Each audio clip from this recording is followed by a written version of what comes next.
Hello, everyone, and welcome to Biohackers Lab. I'm your host, Gary Cohen, and on today's episode, I have Dr. Carrie Diulus.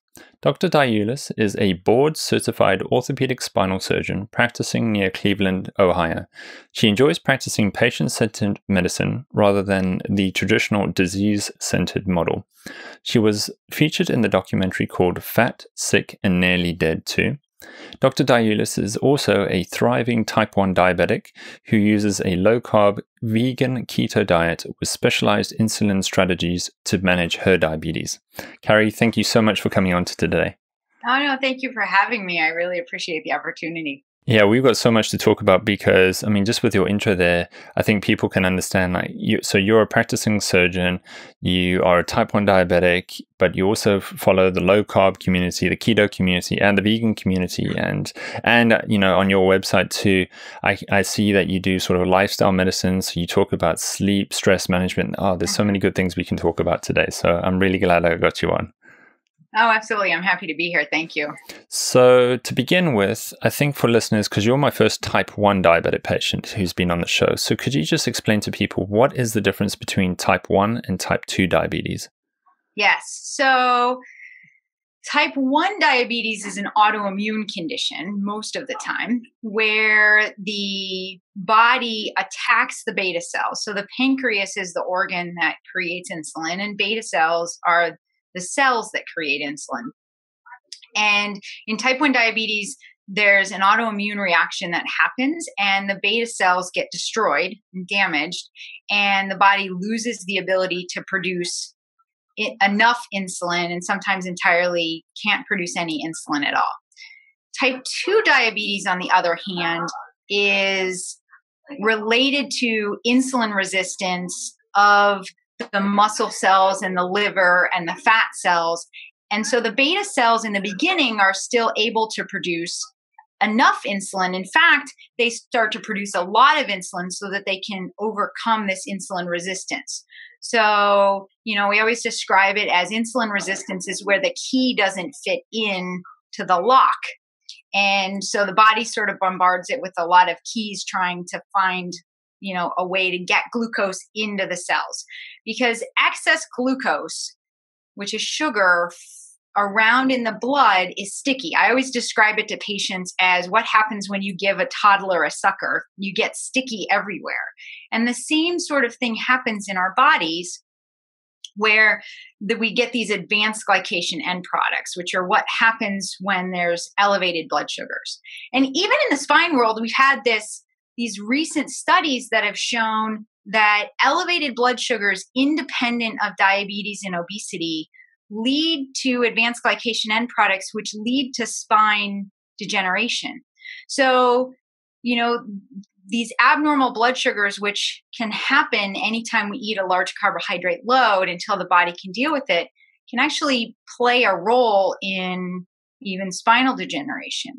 So for a type 2 diabetic, most type 2 diabetics have some sort of obesity going along with it, although there are thinner type 2 diabetics. And originally we used to think that type 1 diabetes was a juvenile condition and type 2 diabetes was, as we got older, but we're starting to see now more and more kids that are type 2 diabetics. And I was actually diagnosed type 1 as an adult. And there's more studies that are indicating that actually the incidence of type 1 can occur throughout life. And there are probably quite a few type 2s that it's assumed that they're type 2, but they may actually be a type 1 because they rapidly need to be on insulin. And then it gets even more complicated in that a type 1 can become a type 1 and a type 2 if they develop insulin resistance later in life.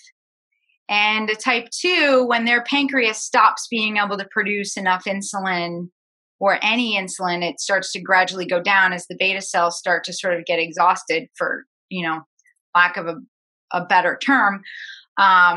They sort of become type 2, type 1s without the autoimmune component. So, wow. Long discussion of complex, but effectively, I have an autoimmune condition. My pancreas doesn't produce insulin anymore. So I have to give myself insulin.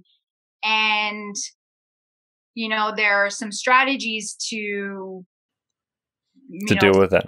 To deal with that, but there's no diet at this stage that we've seen or found that are going to change the fact that my pancreas doesn't work and I have to give myself insulin. So, I mean, you shared already such good information there. And that was going to be one of my questions was, when were you diagnosed? And as you said, it was only when you were an adult, because that is something I have come across. Because when I was learning physiology, it was the same thing. You always think type 1 is a juvenile condition, like a child's condition. So that's when it's picked up in childhood. But it seems strange, like, wow, so you only get diagnosed as an adult, and that's incredible to think you could go that long and then only get a type 1. So what do you think happens there? So as a child, you didn't have diabetes, or did you have diabetes? No. Or is it that it's suddenly, it's when you had that autoimmune, like when your body attacked your own pancreas, these beta cells, that that's when it triggered the type 1 diabetic condition? Yeah, and we don't fully understand all of the triggers. I mean, there's research on, gut factors and dietary factors and viral factors. And, there are about 10% of type 1 diabetics are what we call antibody negative, meaning, there are a number of antibodies that we can measure in people, GAD being the most common one that we think is associated with the type 1 diabetes. But as far as what the trigger is, we don't know. I have a family history of it starting later in life, and I have the genetics for it. And I also have celiac disease. I was diagnosed with celiac disease in my 20s, although I, probably experienced it throughout my life as a child. My brother and my sister, my brother's about a foot taller than I am, and my sister is like 6 inches taller than I am. So, celiac's played a role, and there's a fairly substantial crossover with celiacs and type 1 diabetes sharing similar genetics. So, yeah, and also that autoimmune response, like why you're, with the celiac component there, I'm guessing there's probably like an immune response. Stresses may play a role. I mean, I always say, my story's a little complicated. I was overweight in college.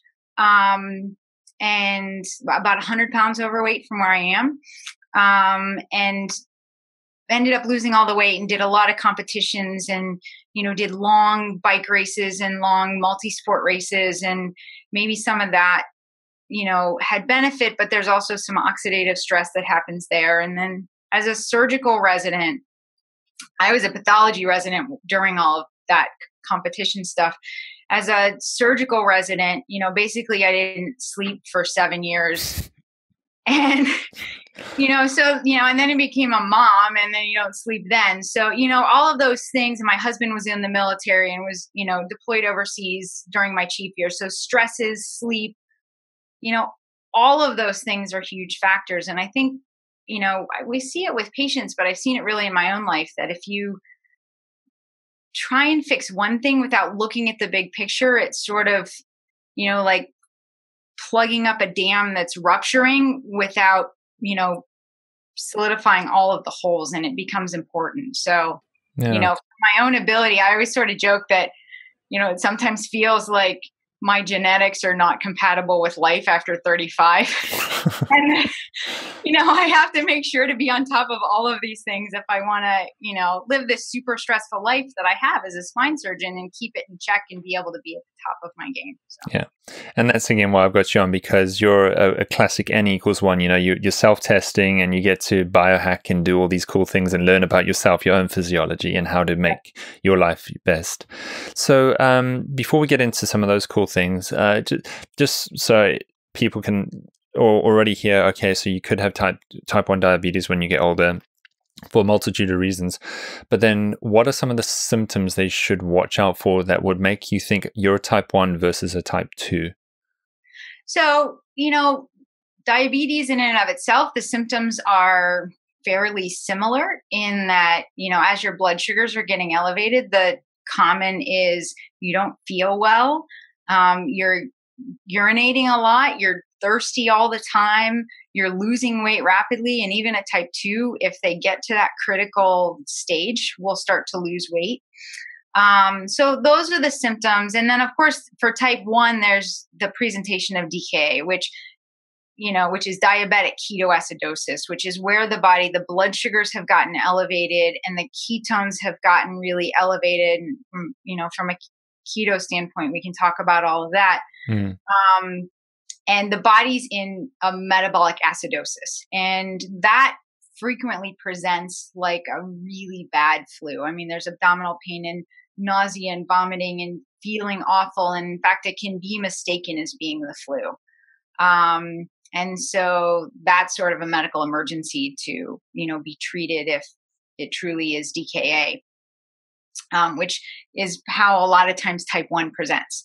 Although there's more studies indicating that type 1 actually is somewhat phasic in that, you can catch it at earlier stages potentially. And that for me was sort of how it happened. I went for an executive physical and I was out actually talking about how to use diet and lifestyle to manage type 2 and obese orthopedic patients.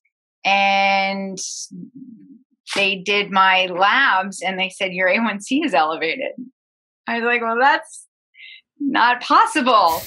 And they said, well, statistically, you're probably a type 2. And it ended up, long story short, it just didn't really fit. And then my body declared itself as, a type 1. So. Wow. Okay. So it's just by chance doing executive medical, getting that HbA1c number back and being it way too high and going, hey, what's up on this one here? What's going on with this? And I sort of tried to fix it with diet because I didn't want to use, medications at that time. And, I was kind of in that honeymoon phase. So I was able to manage it somewhat. And then as happens with type 1, the wheels kind of came off and it became clear that it wasn't okay. type 2. And I just didn't fit. I have no family history of type 2. So like the pieces just didn't fit the puzzle. Okay. And so if someone doesn't have access to a HbA1c kind of lab test, could just a simple home glucose test check be a simple way also to see if it's getting towards those kind of levels, would you say? I think home glucose testing, which is readily available for everyone, is a great way for anyone to have an idea of how their body is handling carbohydrates. And so, it's not something that, it's not harmful, although some people get a little too obsessive with their numbers. But it gives you an idea. If there's the studies out of Israel which show that different people have different reactions to different carbohydrate loads when combined as whole foods. Mm-hmm. And so, it can give you an idea of what is your relative carbohydrate tolerance and what foods send your blood sugar too high, even as somebody who's, not a diabetic. I think it can be helpful to have that. We know that fasting blood sugars, there's studies that show that fasting blood sugars over 90 start to indicate an increase in cardiovascular risk. So, the goal ideally is to have a fasting blood sugar be below 90. And, there are other things. Sleep can affect that. Stress can affect that. So, even if people have a diet that seems to be tuned in, if they're not getting good sleep or not getting, they're overly stressed because of cortisol reactions, it can be a good guide for them that, hey, I need to pay attention to this. My blood sugars are elevating. Mm. But on the other side of it, I have to check my blood sugars all throughout the day. I don't think it's something that, everyone should focus on all the time, but it certainly for periods of time can give you very useful information, especially if you're trying to lose weight or you're trying to sort of figure out metabolically where you're at. Mm. And also, I'm just thinking if someone is maybe a little bit more rural or remote who's listening to this, and as you said, the symptoms could come across as a cold or a flu. And if you're thinking, as a simple home check, just doing a glucose check, if you have that access going, oh, wow, okay, yeah, my sugars are way too high here. And I feel bad, so I need to definitely call someone. Yeah, I mean, ultimately, if you feel bad, it's worth being seen by a physician, even, But yeah, so I mean, we want to, it's a double-edged sword. The risk of, a lot of home testing. And I say this fully realizing that I do a lot of crazy things myself that make other, physicians nervous. And I would never recommend them for patients just because I'm trying to sort out on my own. Like, okay, I'm feeling my way in the dark here. But certainly elevated blood sugars are a concern for anyone, and it makes you more susceptible to illness and injury and harder to get over an illness or injury if you're seeing numbers that are substantially elevated. So I think the issue is when we check fasting blood sugar as physicians, if you go in for your annual physical and if the doctor checks just a fasting blood sugar rather than a hemoglobin A1C, you miss people that are actually moving into an area of metabolic concern. Because in fact, you can see paradoxically low blood sugars in people who have fasted overnight if your insulin levels are high. So, if you're a snacker and you're snacking all the time and your insulin levels are already high, and then you do an overnight fast and go get your blood drawn because your insulin levels are high, your blood sugar may actually be paradoxically lower than it typically is. So a hemoglobin A1C is an inexpensive test and is available at any lab and is something that, where you can go, there are ways of ordering these online to check yourself for relatively inexpensive if your doctor's not willing, but most are. And then even to take it one step further, fasting insulin levels or even, a glucose tolerance test with insulin levels really give you an idea metabolically of, are your insulin levels too high? And are you moving into the direction of type 2, even if your blood sugars are totally normal? Because we know that there's, pathology associated with that. Yeah, I had Dr. Ben Bickman on, and he, talking all about insulin and insulin resistance. And yeah, probably the biggest takeaway on that was why not just order an insulin test just to see if it's not expensive and it doesn't seem complicated. So it would, having the glucose level, the sugar level, and the insulin level, those two numbers would probably, I guess, be very, very useful to understand what's going on. Yes, and in a type 1, or if you're trying to see if the pancreas is burned out, then a C-peptide is the most appropriate test because it's a little protein that comes off of the insulin, sort of, again, not to get technical into the science of it, but you can measure that and it gives you an idea relative to what the blood sugar is the body producing enough insulin? Oh, again, that's great information for people who may think, am I or aren't I? So it's the sugar levels, the insulin, and requesting the C-peptide number to see if maybe you are. Fantastic. So just like a quick little summary before we get into your cool things that you do to manage it on all your strategies. What is the traditional approach then for a type 1 diabetic once you're diagnosed, like the management and the treatment versus, because I'm going to use that information to then compare to like what you've found and what you do. So traditionally, the traditional guidelines in the American Diabetes Association are that you give insulin. So there's basal insulin, which is a long-acting insulin. This is injectables. Injectable. Yeah. And then there's bolus insulin, which is the insulin that you give in response to elevated blood sugars or carbohydrate or protein ingestion. Although they don't typically recommend it for protein ingestion because you're counting carbs. So the traditional recommendation is it varies a little bit, but it's, to have about 30 grams of carbohydrate or more per meal so that you can give insulin to balance out to keep, ketones low. And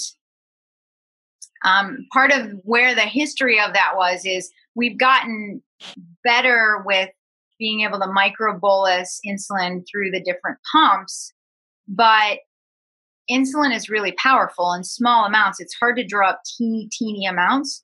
So it ends up being within a syringe, there's a limit to how small an amount you can draw up. And if you give more insulin than either your blood sugar dictates or the carbohydrate that you've eaten dictates, you're going to go low. And a hypoglycemic event can be fatal. And so with the, traditional insulin strategies, you had to eat a certain amount of carbohydrate because you had to take insulin so that you could cover your basic metabolic needs. But the issue with that ends up being is it's hard to balance that out. I mean, I worked in my undergraduate, my degrees in biology and chemistry, and I worked in a biochemistry lab, and then was a pathologist after medical school, and I can't figure out exactly how much insulin to give for an apple. And so, because it matters what you're eating, how much insulin resistance that you have. As a woman, we have different cycles throughout the month, and that impacts all of it. And so initially when I was diagnosed, I sort of called it pescatarian paleo, which was, what I was eating at that time, and started decreasing my carbohydrates. And then I was diagnosed and went on insulin, and I initially followed the ADA guidelines, which resulted in I was, 400 1 minute and 40 the next. And you feel bad at both extremes. Being elevated for a long period of time does damage to the body. It takes longer to see that damage happen. Really low blood sugar, as I said, can be potentially fatal. Mm-hmm. So after a few weeks of doing that, I was like, okay, this is not working, and carbohydrates are the issue. So it just makes sense to me that if I just limit the carbohydrates that I take, then I limit the amount of insulin that I need to give, and then I'm not going to have these big excursions. So Carrie, just so I can summarize a little bit there, what I'm hearing is that the problem you and other type 1 diabetics had is that insulin is so powerful, but we can't give it in such a small enough a dose to make sure that we don't give you too much. So in one way, you have to take a little bit too much, and because you have to take too much insulin, you have to give the recommendation is to eat more carbohydrate to balance out the issue from taking too much insulin. Is that sort of like what I'm hearing? Yes. So with the old syringes, that was for sure the case as far as being able to give the small amounts. Now with the newer pumps, you can give very small amounts. Although then the issue becomes, how fast does it absorb? How much of it absorbs? Is there are a ton of factors in, it's not a simple, you eat 40 grams of carbs and you give this many units of insulin, because it's all going to absorb, and the carbohydrates may absorb slower or faster, and it ends up being hard to balance. Now, there are some strategies. Dr. Ponder is a pediatric endocrinologist who is type 1 himself, and he's created this sugar surfing. And you can do it where you watch your continuous glucose monitor. So I have a device that puts a little catheter under my skin, and it's able to go to my phone and tell me what my blood sugar is.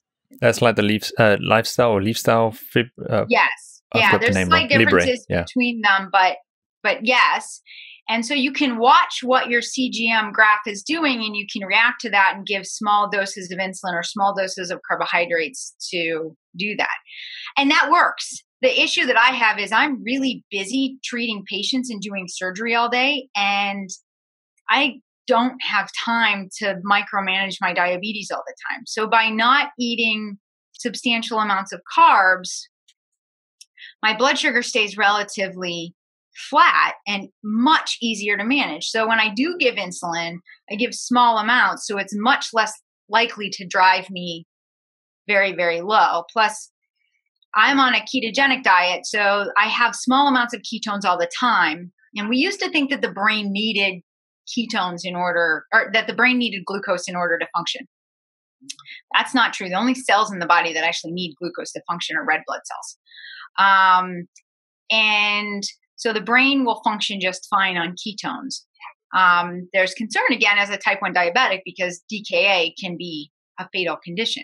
Yeah, what you were talking earlier about the ketoacidosis, that's going to be one of my questions. Being on a ketogenic diet, you're trying to make these healthy ketones, but if you get too many ketones, then you go into ketoacidosis, and so that's so interesting being a type 1 diabetic. How do you manage those ketone levels to be in health range, not ketoacidosis danger range?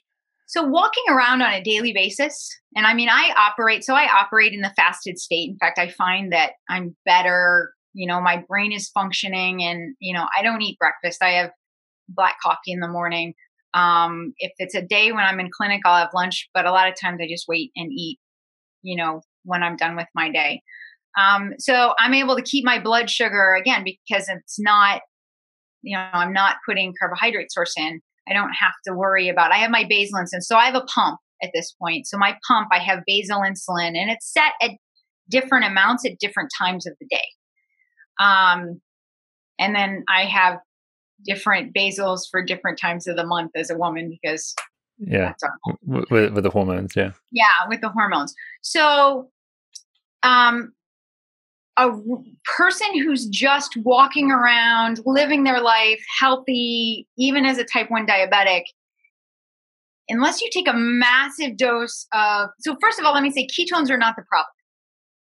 Ketones are a symptom, or not a symptom. Ketones are something that are measurable, that go along with the metabolic collapse that's happening with DKA. Okay.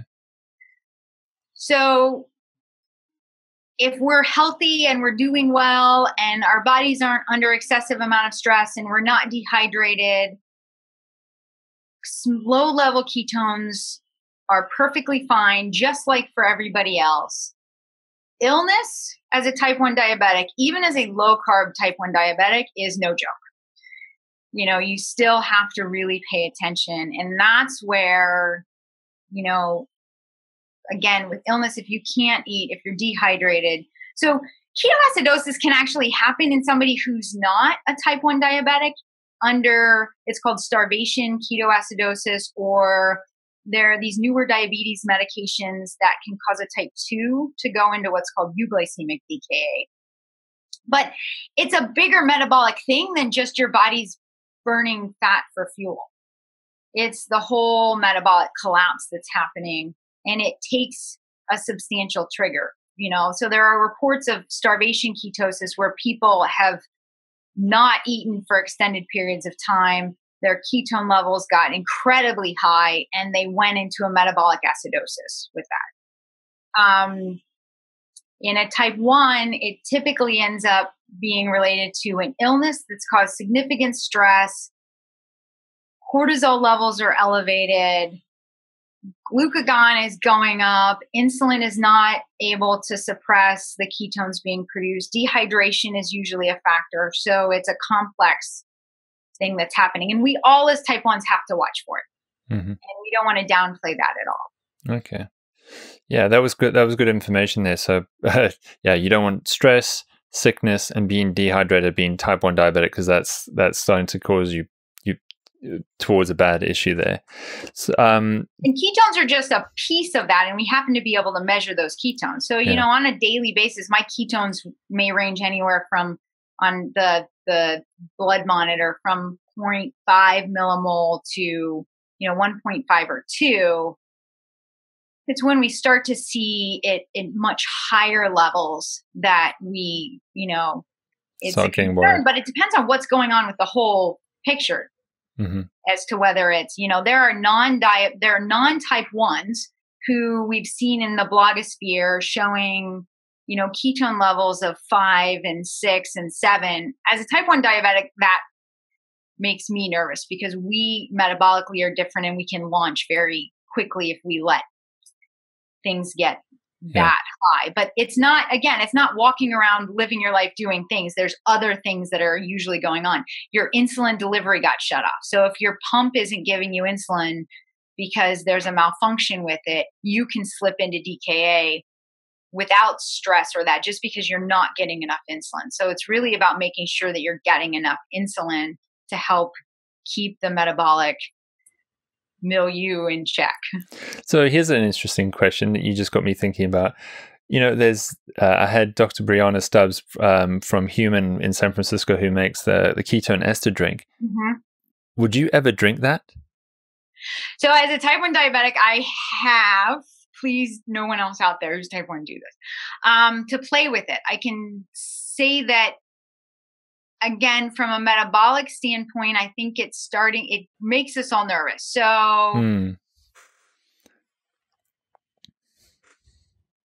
And I know I'm kind of stammering here because, the answer is we don't know the answer, but the reality of it is, as a type 1 diabetic, I wear a fatal dose of insulin on my body at all times, right? And we give it in small amounts, but type 1 diabetes is we're acting like an organ. And so I think there is a role for exogenous ketones. I have concerns about anyone taking exogenous ketones with elevated blood sugars because, to my knowledge, there's not a normal state that the human body is in where blood sugars are elevated and ketones are also elevated.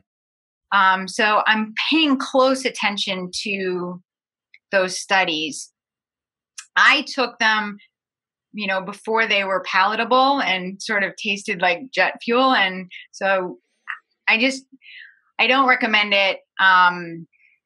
So you don't get the same sort of cognitive benefits and some of the other things just because of the way your body metabolizes potentially? So the question is how high do your ketones need to get to have the cognitive benefits, right? So if you take a ketone drink and your ketones, go to 7, which I've seen some of the studies showing, I feel like I have the cognitive benefits if I'm above 0.5. For my patients neurologically, I use ketogenic diets in my patients because ketones, so beta-hydroxybutyrate is, we all know of anti-inflammatories like Aleve and Advil and all of those. Those are COX inhibitors. And so beta-hydroxybutyrate is a COX-2 inhibitor. So wow. I didn't actually know that.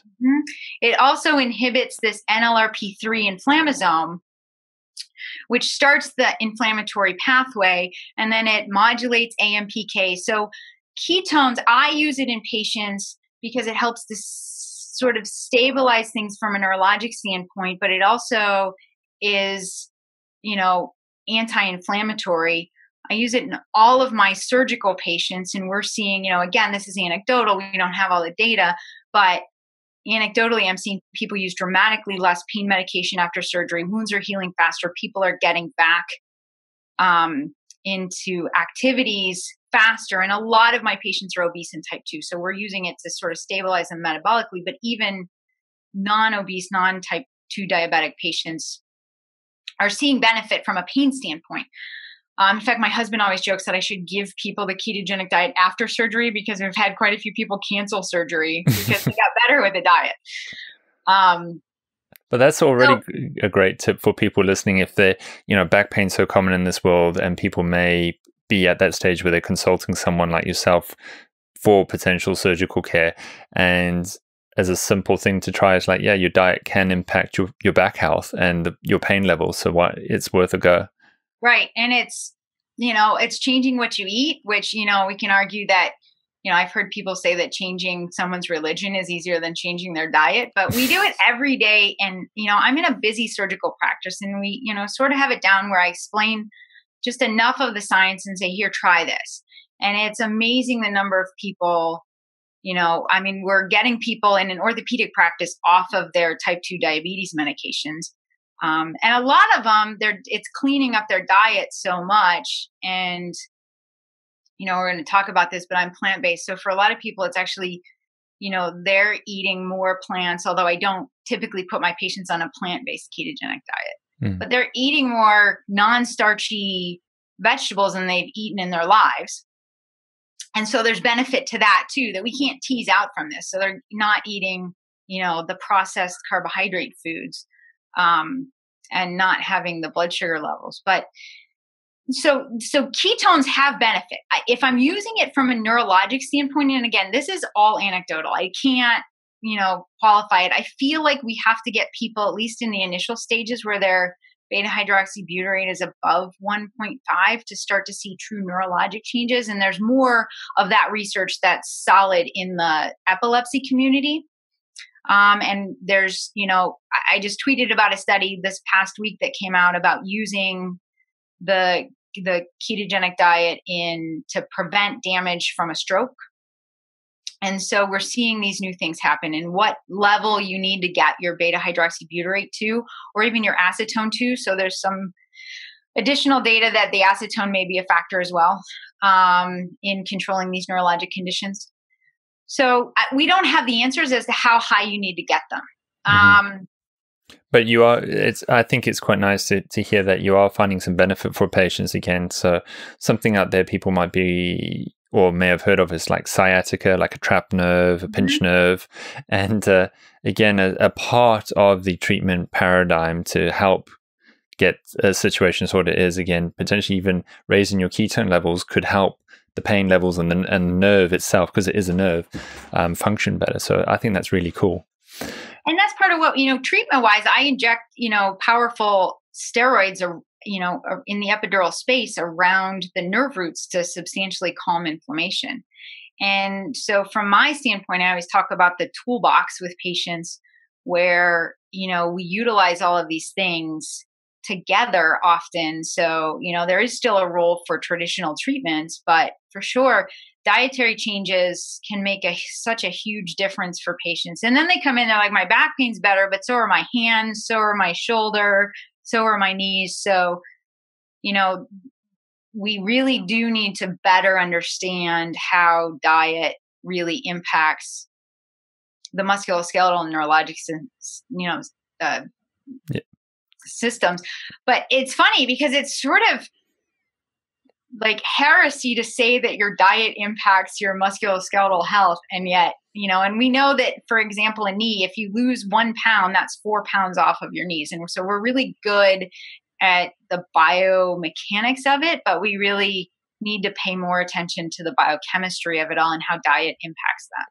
Yeah, and I think, that point there, because people who are carrying a bit of extra weight, they're always told to, get the weight off and then that will make your joints feel better. But you can have people who are more petite or thinner, but they can still be sore and have hip ache and knee ache, and it's because they're inflamed. So yeah, what I tell my patients in clinic is that, this diet is potentially anti-inflammatory and you may have benefit from it. And weight loss is a side effect that can happen. And I haven't yet had anybody complain about that side effect. So let's come back to your personal story a bit now with the type 1 diabetes and the management style. So we've discussed how the traditional management is, and you said that you were on that like the paleo type diet to begin with. So how did you end up, as you mentioned, a more plant-based diet, and even now, as I believe, it's a vegan ketogenic diet? Yeah. If you could just guide us along that pathway. Yeah, it's a really circuitous pathway, but I gave up meat for varying reasons when I was 12, and for the better part of 20 years, I was plant-based. And to a certain extent, it worked. It really didn't. There were issues with that, and I didn't do it perfect. And nutritional optimization is an important, factor in sort of dialing it in. So then I ended up getting the diagnosis of type 1 diabetes, and I followed the ADA guidelines. And at that point, like I said, I was mostly pescatarian paleo. And then as I was trying to manage it on my own, I started decreasing my carbs. And that's when I introduced animal proteins back in. And from a blood sugar standpoint, it worked well. And so then I was diagnosed. So that's when I ended up, so the timeline wise, it was pescatarian paleo and then really low carb, couldn't get my blood sugars under control. And I was eating like almost zero carbs. So I was almost on the total polar opposite of sort of a carnivore type diet, although I've never done well with eggs or dairy. And so then I went on insulin, went back to the ADA, and it wasn't working. And so then I went, more traditional ketogenic diet. And it was after that, I was into it for quite a bit before I found, Dr. Bernstein's work in his book and Type 1 Grid and that whole group of Type 1 diabetics that are managing it with a low carb approach. And that was working well, although there are some subtle things that, at times, Dr. Bernstein's approach is more low carb, higher protein. I am an individual, and this is where it gets individualistic. I don't do as well on higher protein. And I've just found that out through my own biohacking. And I gave it a shot. I tried the full out again, even once I was on insulin, super low carb. And my blood sugars were great. I didn't feel great. And so I'd increase it a little bit more with a little more non-starchy vegetables. And then I got a really bad virus that resulted in a post-viral gastroparesis. So what that is after the virus was gone, my stomach didn't work right. Because why not, right? I didn't have enough going on in my life. And so now I can't eat, and I couldn't, when I would eat, it wouldn't move through. And so I had to try and work really hard to get nutrients in. And honestly, it was truly a blessing because I was able to we did testing on, as my nutrition status was getting worse, we were testing actual amino acid levels in addition to, protein levels and all those things. And I had to learn how to get nutrients in, or, if I continued on that trajectory, end up with a feeding tube, which was just not anything I was interested in. So I was able to start with, amino acids themselves that I ordered from a special lab and put them into a smoothie. And I was able to kind of get that in. And then to cut it short, plant-based proteins were easier along the way for me to digest. Again, I tried whey protein, I tried egg protein, and I just don't tolerate those at all. I probably, have some autoimmune reaction to those. And so, I tried adding a little bit of fish back in, and I just am not a huge fan. And honestly, the reason that I gave up meat when I was 12 is I just don't really like it.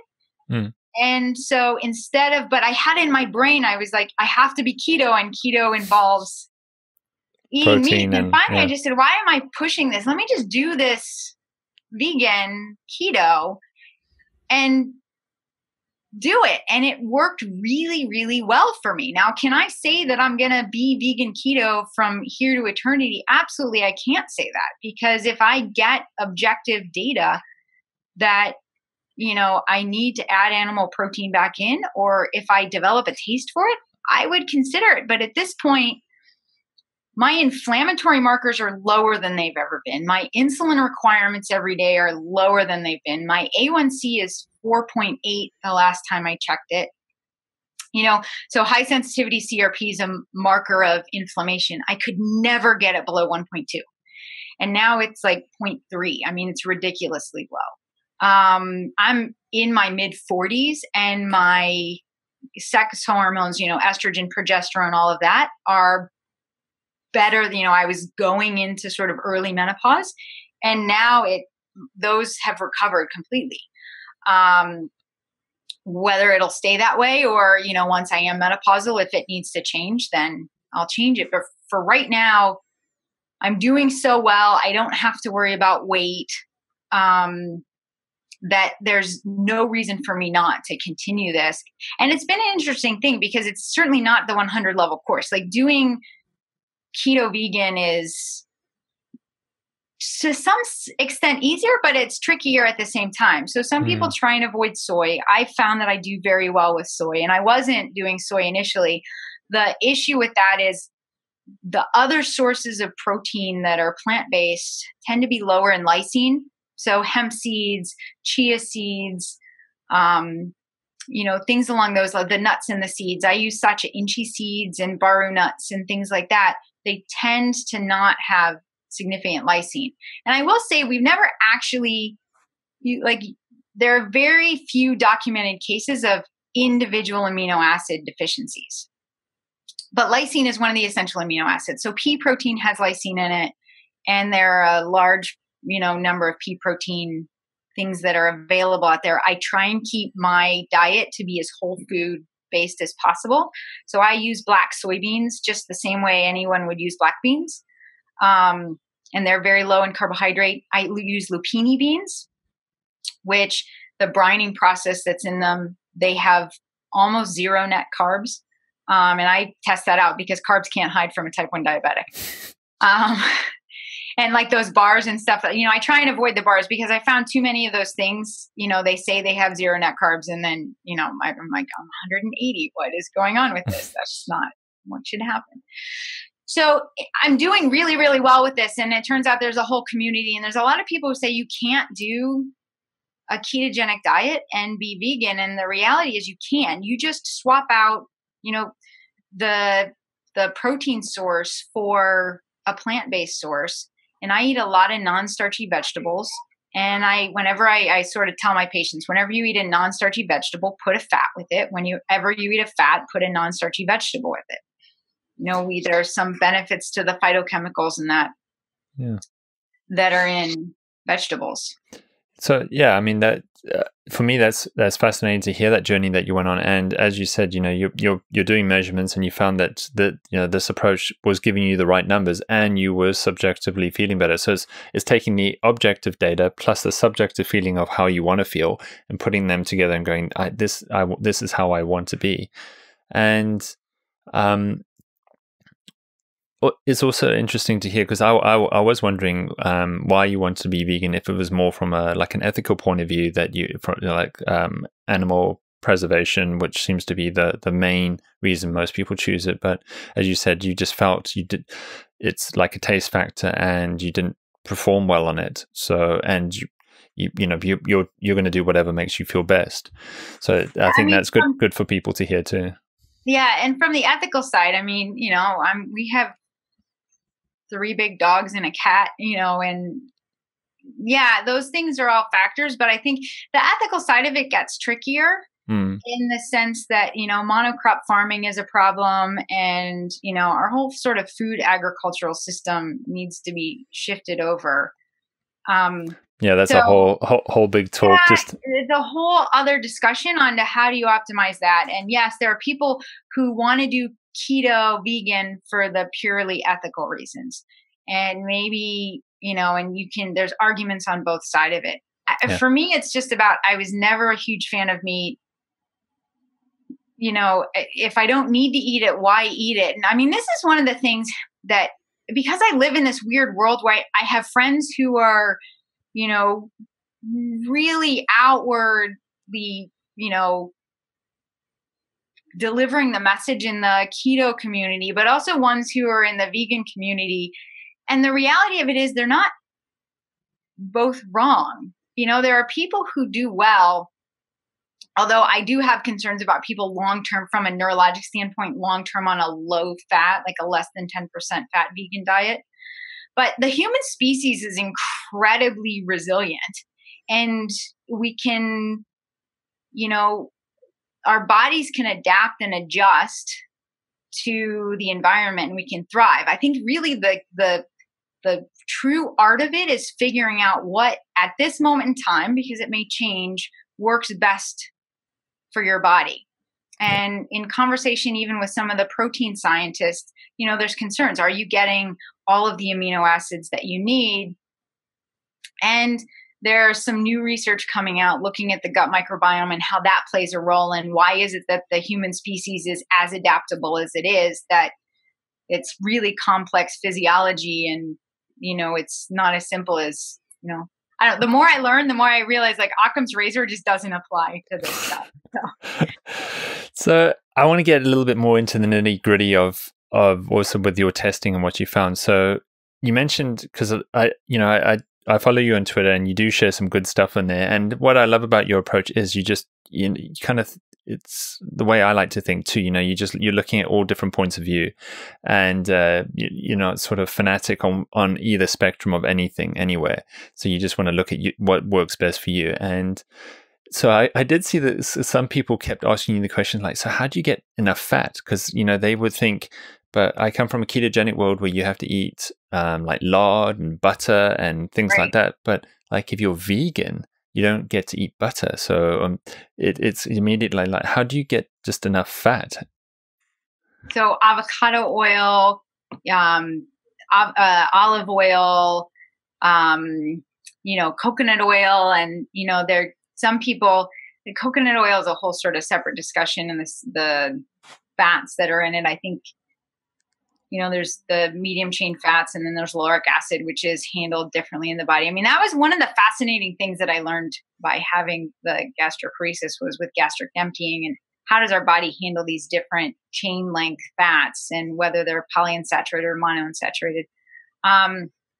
So there's avocado oil, there's olive oil, coconut butter, raw cacao, and, there's fat in plants. So avocados, I eat an avocado every single day. In fact, I travel TSA and I have gotten to know each other very well over my avocados in my luggage.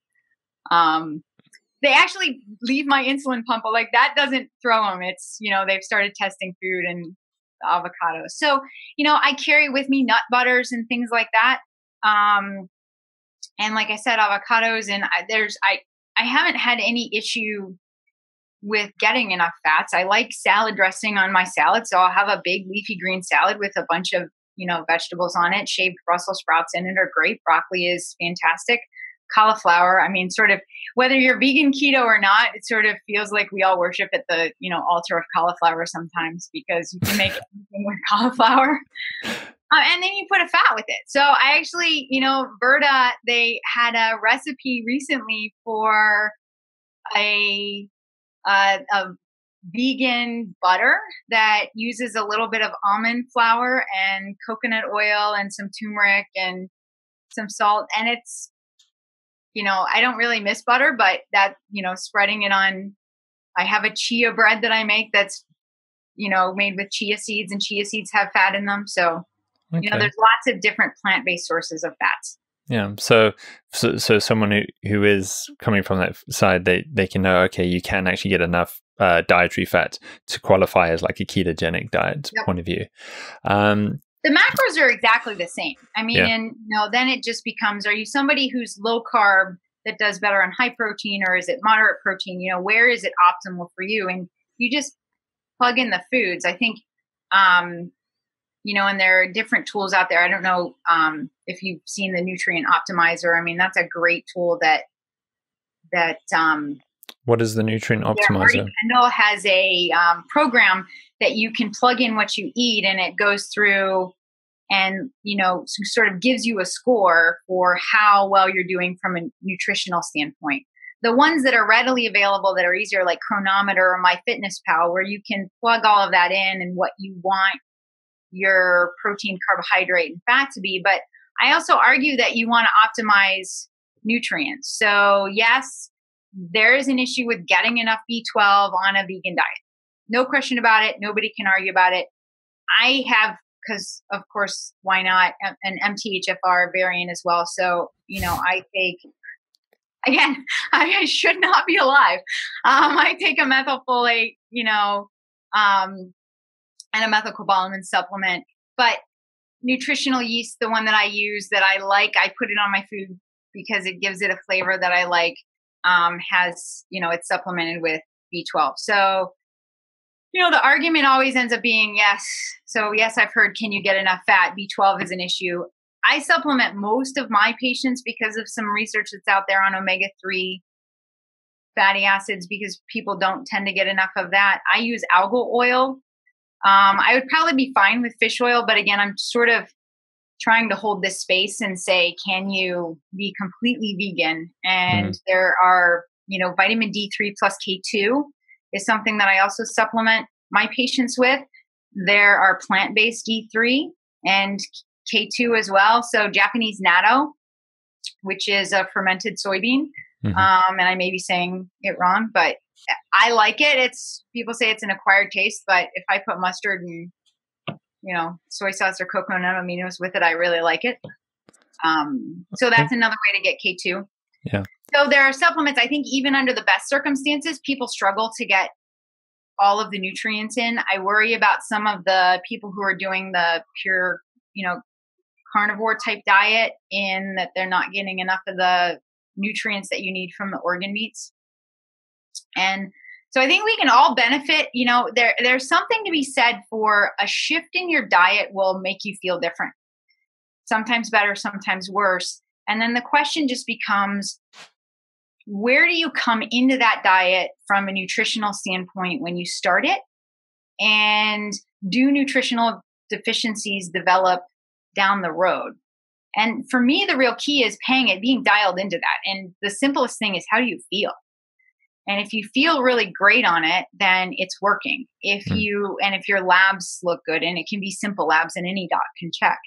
If you're tired and your skin is flaky and you're not sleeping well and your hair is falling out, all places that I've been, or you're gaining weight and you feel like you're not eating much at all, like those are all signs that something needs to change. Yeah. And that's, again, biohacking, N=1, test yourself, learn about yourself, find out what works for your physiology. And not get married to it. If it's working now, it doesn't necessarily mean that you don't need to, adapt. And exactly what you were saying too. And that's why I love, speaking to people like you, because I feel the same. Your life changes as our hormones change as we age too. So our lean muscle mass and a whole bunch of factors, or environmental, where we are, monetary, so many things happen in life, so you don't feel stuck in one sense. You go with the flow, just learn what works best for you. Yeah. I would also be interested to know, so with you having access to all your testing that you're doing, are there certain vegetables or fruits that are just, you would say, no, if you're a vegan keto, it's probably going to cause you a problem? Yeah, I mean, the carbohydrate content of them matters. So, fiber to a certain extent, and it gets into the nitty gritty of net carbs, and, there's two kinds of, there's soluble fiber and insoluble fiber. And if we're really truly dialing it in, you can subtract some of that from the carbs that are in the food that you're eating. But, in my diet, it depends on what my whole day looks like. I'll have, the low glycemic index berries, and low carb berries. So there's glycemic index and then there's glycemic load. So as a type 1 diabetic, I would have to say the glycemic index matters some, but it really is truly the glycemic load. And so, for somebody who's a type 1 diabetic, the carbs matter. End of story. You have to cover them with insulin. And so any fruit that has substantial amount of carbs, you're going to have to cover with insulin. And that just starts the whole up-down roller coaster if you don't match it accurately. So eating lots of, I'm going to bring it up because I do notice quite a few people in the vegan community seem to bring up bananas a lot for some reason. And I was just thinking, but a very ripe or sweet banana, that does influence your glucose level, and you would be able to measure that, right? Yeah, I don't eat bananas. Okay. Yeah, I mean, again, there's not, because it's going to send me high, and it's just a roller coaster that I don't want to be on. Right. And it kicks you out of ketosis, and there's benefit to being in ketosis. So anything that has a substantial carbohydrate load, like I love chickpeas. I would eat chickpeas over a steak and like my whole life. Chickpeas will send my blood sugar through the roof. Even though I'm vegan at this point, I don't eat them because I just don't want to deal with that. Yeah. So low, blackberries, strawberries, raspberries, I'll have a small amount of those, and it doesn't, sort of set things out of whack. As far as vegetables, most of the non-starchy vegetables, asparagus, Brussels sprouts, broccoli, cauliflower, kale, those things are fine. Cucumbers, olives, love olives. I eat olives every single day. The black ones or the green ones? What's that? The black ones or the green ones? Bring it on. Okay. All of them. It doesn't matter. I've yet to meet an olive that I don't like. And so.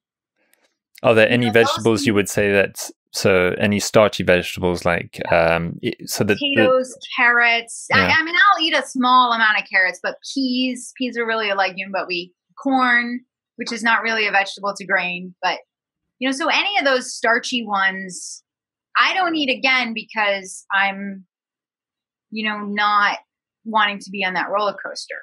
Mm-hmm. And, there are, those who find that a super low fat, I mean, if we're talking about changing metabolic syndrome with somebody who has insulin resistance, you can change the primary fuel at either end of the spectrum. So there is, if you eat incredibly low fat, the body will, utilize the available fuel. And so there's, some data there to indicate that, yes, you can improve metabolic syndrome with that sort of diet. Again, I have some concerns with that. And the other side of it is we don't have long-term studies. This is one of the pieces is I know that my day-to-day feels better. My inflammatory markers are lower. My brain functions really well. I can operate for hours and hours on end and not get tired or hungry or any of the things that happened when I was, low fat, plant-based. But we don't have long-term studies on, okay, what does it mean to be, low carb as a type 1 diabetic? We don't have that data. So to be able to put my science hat on and say, hey, this is great, there's, we have to sort of hedge what we say about that. But I can tell you my day-to-day measurements look like I'm minimizing known risk factors. And I saw a tweet from someone who I believe is a type 1 diabetic, part of that grid that you mentioned earlier. And it was fascinating because that Freestyle Libre that you were talking about, where the continuous glucose monitor. And mine's was, Dexcom is the one okay. Yeah. So the Dexcom then one, but I can't remember which one it was. But anyway, I guess in the community, it's always talking about appreciating your lines or respecting your lines.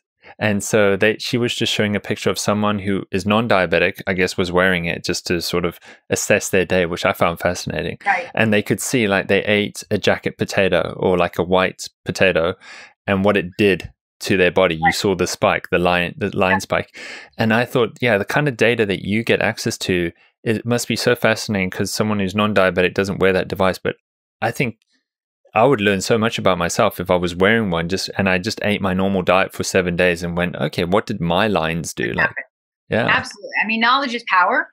And it's different. So again, that I talked about it before, but the research that's coming out of Israel on, what is the response to somebody for a banana versus ice cream? And they saw that people had different responses to those. So, one person, the banana made them high and the ice cream didn't, and the other, it was vice versa. And so, there's variability in that. And that's where, again, from a biohacking standpoint, knowing how these things impact your body is so powerful as far as optimizing your risk factors. So do you have any mentors or people in the vegan ketogenic diet world? Because, I'm sure there's going to...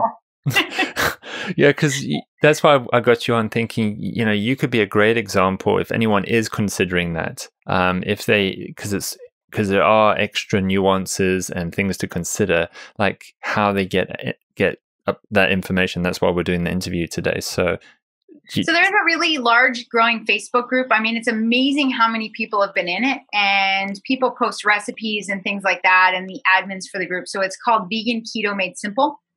And there's a lot of great information there. And the number of people, I mean, I think the group's been around for about a year.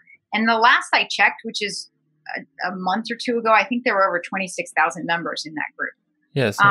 So the interest is there. I mean, I do have concerns again about people making sure with any diet, getting, optimal nutrients with it. And so there's not, again, that's one of the things that, there's not a great guide out there yet at this point for how do you do low carb vegan, which is why I try and post, like, it drives my mom crazy. She's like, why are you posting what you eat on your Instagram?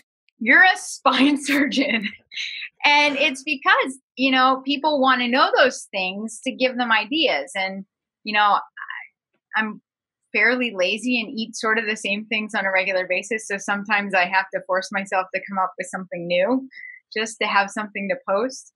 And we're talking about doing cookbooks and things like that to give people ideas. But, the guidelines are effectively the same as far as the macros and dialing that in. Like I said before, it's just learning how to use these plant sources of protein, and there's benefit. So, then the question becomes, from an mTOR standpoint, do you want to make sure that your leucine levels are high enough in an individual meal?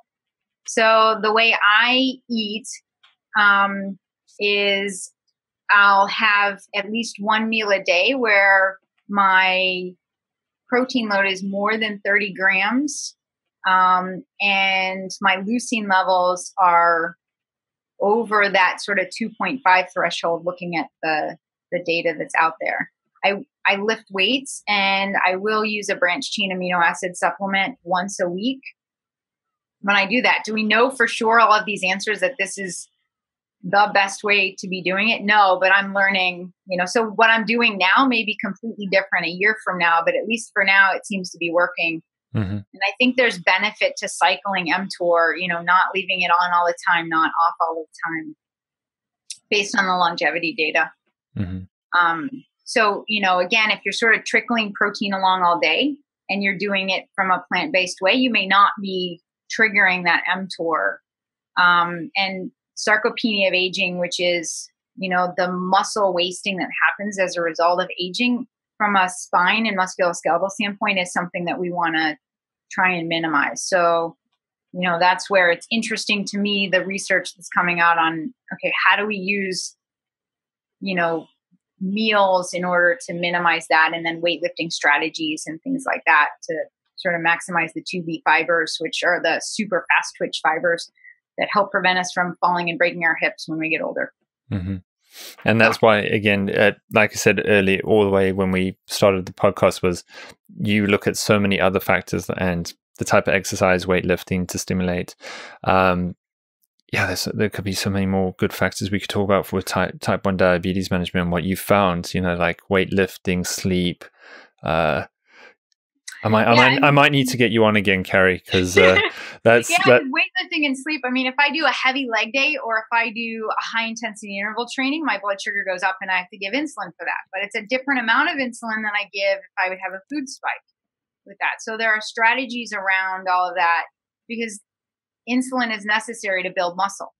And there's a cortisol reaction that happens with that. Long, slow distance, then it's more a matter of, I'm keto adapted at this point. So if I do long, slow distance, I don't see the dramatic drop that a lot of diabetics see, because my muscle is preferentially at this point, it would seem.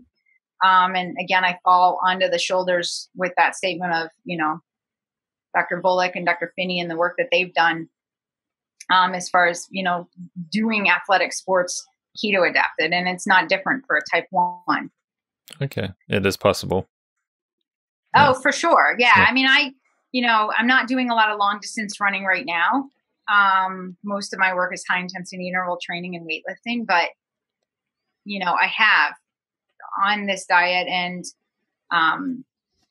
there's UCAN, which is a sort of slow release starch supplement. I don't actually like the taste of it. To me, it tastes like wallpaper paste, but I could use something like that or nothing and go out and do a long run. And, I bring a couple glucose tabs along with me, but not nearly the crashes. When you've got high levels of insulin on board and you go exercise, it's like, turning an amplifier on a speaker, and that's when you start to crash. And that's where a lot of type 1s feel like they have to have carbohydrate available all the time for exercise.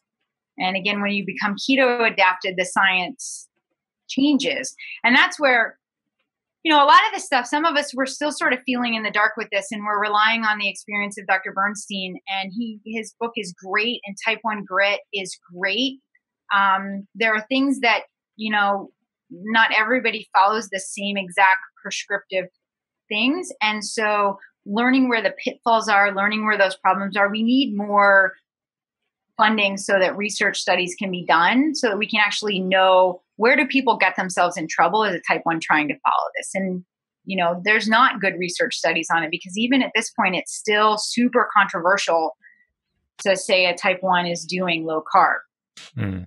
Yeah. Well, in your case, you're type 1, vegan, and ketogenic, so right.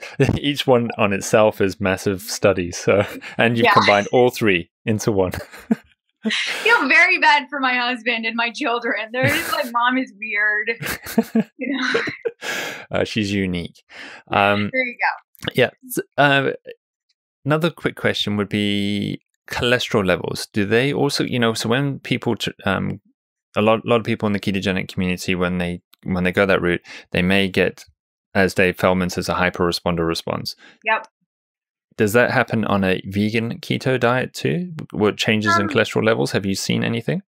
So it can. I mean, Yes, I don't have enough. I've seen people say, wow, my numbers went up really high. And again, if we look at in the epilepsy community, some of the studies show that there's an initial increase and then, it sort of normalizes out. And then the whole question becomes, what is an elevated cholesterol? What does an elevated LDL mean? I have never personally had issues that are substantial with LDL and cholesterol, but of course, again, to be unique, I have a really high lipoprotein little a. And so what does all of that mean? And how do we, mitigate any impact with that? So for sure, fats will raise the cholesterol. And again, it's, what even plant-based fats. So fascinating. Yeah, they're still fats. Yeah. So it can raise it. The question becomes, what is the impact of that? And, there's zero studies out there on what a vegan keto diet means for longevity. Doesn't exist. There's one study out of Canada that showed that compared to and I don't want to quote this wrong, but compared to a low-fat plant-based diet, a more Atkins type plant-based diet had benefits, lower triglycerides, higher HDL, so it gets nuanced. And then the question becomes, for me, it's more a picture of what's going on with inflammation. If there's a lot of inflammation in the body, that's problematic. And, again, it's a really exciting time to look at what do these different markers of lipids in the blood actually mean when we're talking about true risk. Mm-hmm. Yeah. So I really didn't answer your question, but well, no, you like you said, you haven't noticed a change. I think it would be interesting for myself and listeners to hear, like in that community, because I'm not in the Facebook group. Just do people talk about having the same issue compared to someone who may be on a ketogenic diet that does contain animal products? Even someone who's on a plant-based ketogenic diet, they deal with the same issues. So to a certain extent, I can say yes, people do see at least transient increases, but just as many people are posting, again, this is all anecdotal and N=1, amazing lab results. I can tell you whether this is the right thing or not. A preventative cardiologist with my lipoprotein little a being as high as it is said, minimize your LDL. In fact, they suggested a statin and I said, thank you. We don't need to talk anymore. But, what I personally have found is plant-based ketogenic versus omnivore ketogenic. There's nobody that would put me on a statin because my LDL is low, my HDL is high, my triglycerides are always lower than, regardless of what I'm on, my triglycerides are always lower than my HDL. And my total cholesterol number is low. I ran stuff through Dave Feldman's program looking at remnant particles, and I was in the lowest percentage group with that on the vegan keto diet. So for me, I can say that yes, if we look at the traditional markers and the traditional recommendations, my numbers all look better compared to omnivore keto. But then the question becomes, are we really using those markers in the right way? Mm-hmm. Yeah, that's the clinical interpretation that we're always learning, and that's what science is trying to figure out. And Dave Feldman. Yes. Cool. Well, he's doing great. I mean, it's amazing. Like, I think it's fantastic to have all of these, engineers that are weighing in on all of this because it's a different perspective. And, it's sort of, I like the analogy of the blind men feeling the elephant and describing what they're feeling. Where, we in traditional medical training and allopathic medicine, Western medicine, have this sort of focus that's been passed down over time, and we have a way of looking at things.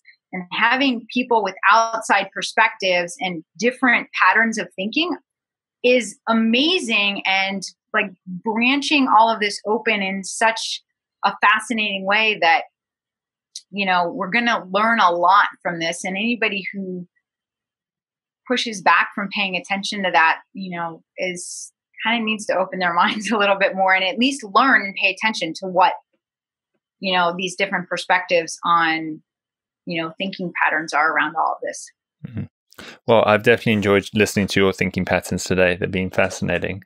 How can anyone keep in touch with you, follow what you're doing? You mentioned some accounts. If you just want to mention those again so I can put them in the show notes. Yeah, so I have a Facebook account that's Carrie Diulus, MD, a Twitter account. I sort of differentially post different things on those, trying to reach different audiences. And then my Instagram is Carrie Diulus MD, where, I'll post a lot of recipes and things like that. And those are, most of my social media. I try. There's that busy surgical practice thing that sometimes I get really quiet for a while and then. So I can imagine a patient like, is my doctor just Instagramming again? Never Instagram at inappropriate times. And I also am careful if I Instagram about a patient that what I post, maybe it's usually weeks later. Like as I'm going through my day, I'll take a picture of something. And, I may post it 3 months later because I'm like, oh, I haven't posted anything in a while. I need to post something. And I'm trying, to be a very diligent student of my teenage daughter and learn social media, skills from her as far as all of that goes. Because they can just take selfies and be perfect every time. And I take a selfie and I look like, Yeah, there's a skill to that long arm. There is. And I am not a tall person. I'm small. So long arms don't work with me. Well, Carrie, I just want to say thank you so much for sharing your personal story and such great information. I mean, we've talked about the journey of what causes type 1 diabetes, symptoms of diabetes, testing, nuances, ketogenic diet, vegan diet, protein. There's been so much information in this episode, which I just want to say thank you for sharing that. And again, I know there's so much more I could probably pull out, but I'm going to try keep this just under an hour and a half now. So anyone still listening to this, thank you so much for getting to the end too. But Carrie, I'll probably get some more ideas on it. So I'll probably want to maybe get you on for another episode if you're willing to do that. Yeah, absolutely. I mean, thank you so much. I'm honored that you would have me on and, get to talk about all of these, fascinating things. And and it's groundbreaking. Exactly what you said. You're cutting edge and you're having to test things because there's nothing out there and you need to figure it out. And this is why I love this community, because this is how we learn. We learn from each other. Case studies, and then from that we get that pattern recognition going on and go, oh, okay, so you get this pattern, and sometimes it's here, sometimes it's there, and that's what we need to listen to these kind of stories. Yeah, and every time somebody pushes back against something that I say, which I actually love it, because then I go down that rabbit hole of, all right, what is there validity into this? And that's how I learn things. So, we don't really learn from our successes, we learn from our failures. And so I welcome people criticizing what I'm doing as much as, being interested by it, because that's how I keep asking questions, more and more questions. So it keeps life fun. Well, again, thank you so much for doing this and making this opportunity available to have these conversations. No problems.